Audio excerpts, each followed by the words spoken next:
No, kam si prišiel? Ja ani neviem kam. Nevieš?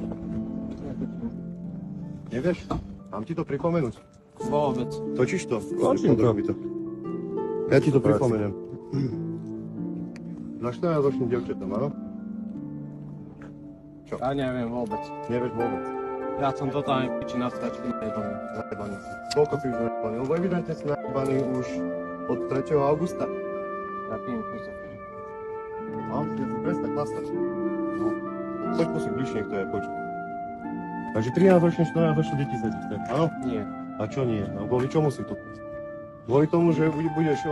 ja ti to všetko prečítam. Chceš to prečítať? Čítaj si, páči. Ja neviem. Môžeš čítať, fakt. Dajme to aj bez zostavu Kubín. Poď. Páči sa. Ja neviem čítať už poriadne. Nie, skús sa naučiť. Ale písať vieš veľmi dobre, že? Páči sa. Čítaj si, čo si písal 14-ročnému dievčatu. Domienke, čo všetko budeš robiť. Zádoček, sex vo bazéne a neviem, čo všetko možné. Ja si to nepamätám Nepamätáš vôbec. si? Akože non-stop si nepamätáš nič? Veď ja som totálne sprostý psychicky. No, to je v poriadku. No, Dobre, poďte. počkaj, dokým prejdú ľudia. Potom ja sa ti predstavím, ja som novinár. A presne o takýchto ľudí ako si ty, ja sa zaujímam. Vo veľkom. Aby si bol potom v obraze. Toto všetko, čo aktuálne získame, aj spolu s komunikáciou, odovzdávam ČTK a budú sa o teba zaujímať vyšetrovateľe. Ale nemôžete ma točiť. Ja ťa môžem točiť. Kto mi to zakáže? Si na verejnom priestranstve?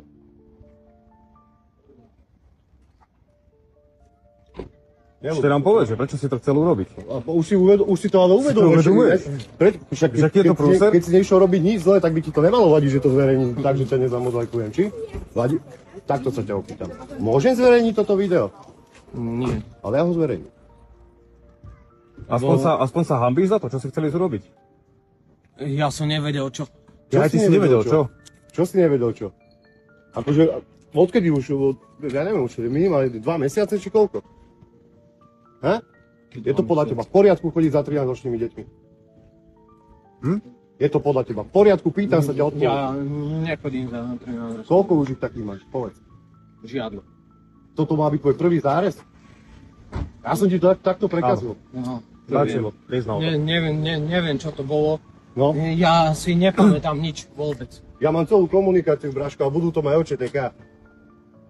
Čo mi tu ideš vyprávať, že čo si bol nepríčetný mesiac? Ti? Ja som nepríčetný. To je pravda. Áno, máš tu papierok? Mám to papierok. Budeš to mať zaujímavé, keď potom budeme teda nariadovať. Budeme sa pokúšať, aby to bola nariadená ústavná väzba.